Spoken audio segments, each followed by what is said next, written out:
दोस्तों, आम आदमी पार्टी, अरविंद केजरीवाल चुनाव क्या हारे, पूरी आम आदमी पार्टी इस समय हालात ये हो गए कि पूरे देश से गायब नजर आ रही है।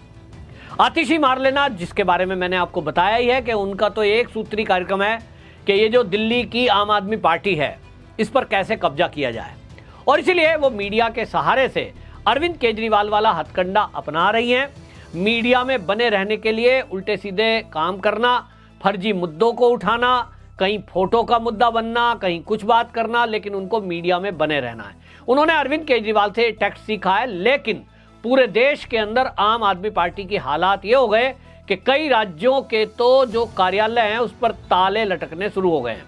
मध्य प्रदेश से पहली खबर आई है और मध्य प्रदेश में आम आदमी पार्टी की हालत यह है कि किराया नहीं दे पा रहे हैं कार्यालय का, और इसलिए किराया नहीं देने के कारण जो जिसकी बिल्डिंग किराए पर थी उसने ताला लगा दिया और उसने कहा कि पहले 50,000 रुपये किराया दो तो ताला खुलेगा। इस पर मीडिया ने मध्य प्रदेश की जो प्रदेश अध्यक्ष हैं रीना अग्रवाल, उनसे पूछा तो उन्होंने ये कह दिया मेरी तो जानकारी में नहीं है। सोचिए, एक प्रदेश अध्यक्ष, उसको ये नहीं पता कि आपका प्रदेश कार्यालय पे ताला लटक गया है। हालात ये हैं कि आम आदमी पार्टी के जो गुनाह ये सीएजी रिपोर्ट में जिनका एक एक करके खुलासा हो रहा है, उसके बाद जो वाकई में इस आम आदमी पार्टी के अंदर कोई जमीर वाला कार्यकर्ता है वो तो अब इस आम आदमी पार्टी को छोड़ने वाला है। जिनका कोई जमीर नहीं है, जिनका कोई ईमान नहीं है, जिनका कोई धर्म नहीं है देश के प्रति, वो भले ही बेशर्मी के साथ यहां टिके रहेंगे। क्योंकि अब जो खुलासे दिल्ली की सीएजी रिपोर्ट जो आ रही है विभागों की, उनमें जो खुलासे हो रहे हैं, सोचिए स्वास्थ्य घोटाला कितना बड़ा है कि आप बिल्डिंग बनाने में घोटाला करते हैं, बाकी सब ठीक है, लेकिन नकली दवाइयां सप्लाई हो रही हैं, लोग मरे। कोरोना काल में आपने प्राइवेट कंपनियों को ठेके दे दिए जिनके पास वो अनुभव नहीं था, यानी लोगों को मौत के मुंह में झोंक दिया। सैकड़ों लोग दिल्ली के अंदर मारे गए, शमशान के अंदर लाशों के ढेर लगे थे। लोग समझ नहीं पा रहे थे कि दिल्ली वाले इतनी मौत क्यों मर रहे हैं। आज पता लग रहा है कि नकली दवाइयां हॉस्पिटल में थी, नकली दवाई, और इसके कारण न जाने कितने लोग मर गए। अब ये लोग तो लौट कर नहीं आएंगे, लेकिन इनके पाप का घड़ा जो भरा है उसका न्याय तो भगवान करेगा। और इसलिए अरविंद केजरीवाल मुंह तक नहीं दिखा पा रहे हैं। जो मोहल्ला क्लिनिक की बात करते नहीं थकते थे कि वर्ल्ड क्लास हैं, वर्ल्ड क्लास हैं, इनको लगता था कि कभी हमारी सरकार तो जाएगी नहीं, बीजेपी आएगी नहीं, तो हमारी पोल खोलेगा कौन, और सीएजी रिपोर्ट हम सामने लाने नहीं देंगे, तो लाने ही नहीं दी। अब तो भगवान की इच्छा थी कि इस जो भ्रष्टाचारी की पोल खुले, जो अपने आप को कट्टर ईमानदार कहता है, और इसलिए अब ताले तो लटकेंगे। आम आदमी पार्टी के कार्यकर्ता पार्टी छोड़ छोड़ कर जाएंगे। अब निश्चित जानिए, जो भ्रष्टाचारी लोग हैं, जिनका कोई धर्म ईमान नहीं है, जो इस देश से प्यार नहीं करते, वो तो जरूर कहीं ना कहीं कोई और पार्टी में जाएंगे। आमतौर पर ज्यादातर ये वामपंथी दल के लोग थे जो इस आम आदमी पार्टी से जुड़े, कुछ कांग्रेसी इससे जुड़े, कुछ वो लोग जुड़े जो इस राष्ट्र को प्यार नहीं करते। ऐसे लोग इससे जुड़ गए और उन्होंने सबने जुड़ करके ये दल बना दिया। जो इसमें राष्ट्रभक्त लोग थे उन्हें या तो अरविंद केजरीवाल ने निकाल दिया क्योंकि वो केजरीवाल से सवाल पूछते थे भ्रष्टाचार पर, या वो खुद छोड़कर चले गए क्योंकि केजरीवाल की जो विचारधारा इस पार्टी बनाने के पहले थी वो अब नजर नहीं आ रही। हालत ये हो गए कि इस समय अरविंद केजरीवाल जहां कार्यालयों के अब किराए को तो नहीं दे पा रहे हैं, उनके सामने एक और समस्या आ गई है कि केस चल रहे हैं कई। अरविंद केजरीवाल के ऊपर कई केस हैं, सत्येंद्र जैन के ऊपर कई केस हैं, संजय सिंह के ऊपर केस है और मनीष सिसोदिया के ऊपर केस है। आने वाले दिनों में आतिशी मार लेना और सौरभ भारद्वाज के ऊपर भी केस दर्ज होंगे, जिस तरह के घोटाले का खुलासा हुआ है। अरविंद केजरीवाल अभी तक इनकी जो फीस थी वो कौन दे रहा था, तो दिल्ली सरकार। दिल्ली सरकार पूरा मोटा पैसा दे रही थी जो करोड़ों में था। एक अनुमान के अनुसार लगभग 40 करोड़ रुपया वकीलों की फीस दी गई है।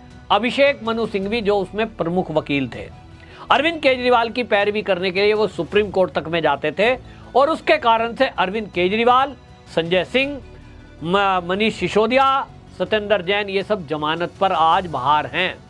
लेकिन जब ये दिल्ली का चुनाव था, इस चुनाव के पहले अरविंद केजरीवाल ने एक चुनावी सभा में ये कह दिया, इनको तो घमंड था, इनको लग रहा था मेरी सरकार आएगी, कांग्रेस का तो कोई अता पता दूर तक नहीं है। इनके जो सर्वे करने वाले थे उन्होंने भी देख लिया कि अरविंद केजरीवाल दिल्ली वालों को ठग रहे हैं 11 साल से, हम इन्हें ठग लेंगे तो क्या जाएगा। जैसा केजरीवाल वैसा इनका सर्वे करने वाले।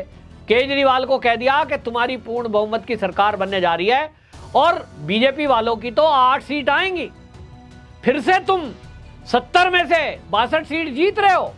अरविंद केजरीवाल को आपने चुनावी सभाओं में सुना होगा, वो कह रहे थे हमने तो सर्वे करा लिया, और इनके पास तो आईबी के अफसर रिपोर्ट करते हैं। ये कहते थे हमारे पास रिपोर्ट है 62 सीट आ रही है हमारी, तो इनको लगता ही नहीं था सरकार जाएगी। और इसलिए इन्होंने क्या कहा, घमंड में आकर राहुल गांधी को ही गाली दे दी। इन्होंने एक सभा में कह दिया कि ये जो राहुल गांधी और इसके जीजा जी, ऐसे नाम तो दिया था, बोले जीजा जी ये दोनों जेल में जाने चाहिए। अब इन्होंने कह तो दिया, अब वो कह दिया तो भाई दूर तक बात गई, राहुल गांधी तक खबर पहुंची कि ये तो आप और आपके जीजा जी को जेल पहुंचाने की बात कर रहा है। उन्होंने अभिषेक मनु सिंघवी को तुरंत आउट किया, भाई तू सांसद बनने के चक्कर में ये हमारी फजीयत करा रहा है, खबरदार। खबरदार होते ही आज अभिषेक मनु सिंघवी अलग हो गए। अब अलग हो गए, अब वो कह रहे हैं कि भैया फीस दो, फीस उनकी करोड़ों में जानी है साल की, तो अब फीस कैसे दें, क्योंकि दिल्ली में तो सरकार ही नहीं है। ये अपने आप में एक गलत घोटाला है। कुछ दिन बाद जब खुलेगा तो आप सबको पता चलेगा कि किस तरह से दिल्ली का खजाना खाली करने में अरविंद केजरीवाल ने इन वकीलों का इस्तेमाल किया और वकीलों को मोटी मोटी फीस दी। अब रेखा गुप्ता जब मुख्यमंत्री बनी तो उन्होंने पहला ही आदेश दे दिया कि जितने वकील दिल्ली में सरकार ने अपने पैनल पर भर्ती किए हुए थे और उनको महीने का लाखों रुपए वेतन दिया जा रहा था, वो सबको निकाल के बाहर कर दिया। वो बेरोजगार हो गए। लेकिन अब सवाल यह है कि अरविंद केजरीवाल, मनीष सिसोदिया, सत्येंद्र जैन, इनके केस कौन लड़ेगा, फीस कहां से आएगी। तो ये पंजाब का रुख कर रहे हैं, लेकिन पंजाब में भी आपको बता दूं कि इनकी पोल खुल चुकी है और पंजाब में केजरीवाल का विरोध है, सत्येंद्र जैन का विरोध है। वहां के लोग कह रहे हैं कि हमारी टैक्स की तनख्वाह, हमारे टैक्स से इनकी हम क्यों दें भाई फीस। लेकिन अरविंद केजरीवाल अब जिस तरह से पंजाब की दखलंदाजी कर रहे हैं, आपको भले ही लगेगा और केजरीवाल कितना ही मना करे, केजरीवाल अभी तक चुनाव का रिजल्ट आने के बाद से गायब है। लेकिन जो अरविंद केजरीवाल रिजल्ट दिल्ली का विधानसभा का आने के बाद से गायब है, उनके बहुत दिन बाद अब ट्वीट आते हैं, यानी एक्स पर एक पोस्ट लिखते हैं। और उन्होंने एक्स पर एक पोस्ट लिखा है, उस पोस्ट को आप पढ़ोगे तो जानोगे कि अरविंद केजरीवाल किस तरह से अब पंजाब की सरकार में दखल अंदाजी कर रहे हैं। उनकी प्लानिंग का एक हिस्सा है कि वो पंजाब में जो भगवंत मान की सरकार चल रही है उस पर सवाल उठाएं। सवाल उठाएंगे तो ही तो बहाना रहेगा कि हमने तुम्हें इसलिए हटा दिया, तो वो हटाने वाले हैं। और उन्होंने एक्स पर पोस्ट लिख दिया, पंजाब में नशे के खिलाफ हमारी सरकार ने महायुद्ध छेड़ दिया है। नशे ने हमारे युवाओं और बच्चों को बड़ी संख्या में बर्बाद कर दिया है। नशा बेचने वालों को बख्शा नहीं जाएगा। पंजाब से नशे को हमेशा के लिए खत्म किया जाएगा। अब इस ट्वीट को अगर आप पढ़ेंगे तो ऐसा लिख रहे हैं जैसे पंजाब का मुख्यमंत्री भगवंत मान ना होकर ये केजरीवाल है। इस भाषा को कौन बोल सकता है कि पंजाब में नशे के खिलाफ हमारी सरकार ने महायुद्ध छेड़ दिया है। तुम्हारी सरकार है, आम आदमी पार्टी के आप कन्वीनर हैं, बात ठीक है, लेकिन आप अगली शब्द जो लिख रहे हैं वो तो भगवंत मान पे सवाल उठा रहे हैं। नशे में हमारे युवाओं और बच्चों को बड़ी संख्या में बर्बाद कर दिया है। तो केजरीवाल जी, सवाल ये है कि वहां 3 साल से आपकी सरकार है, तो भैया ये आप ही की सरकार पर अपने आप केजरीवाल सवाल उठा रहे हैं, तो ये अपनी सरकार पे नहीं सवाल उठा रहे, ये भगवंत मान पे सवाल उठा रहे हैं।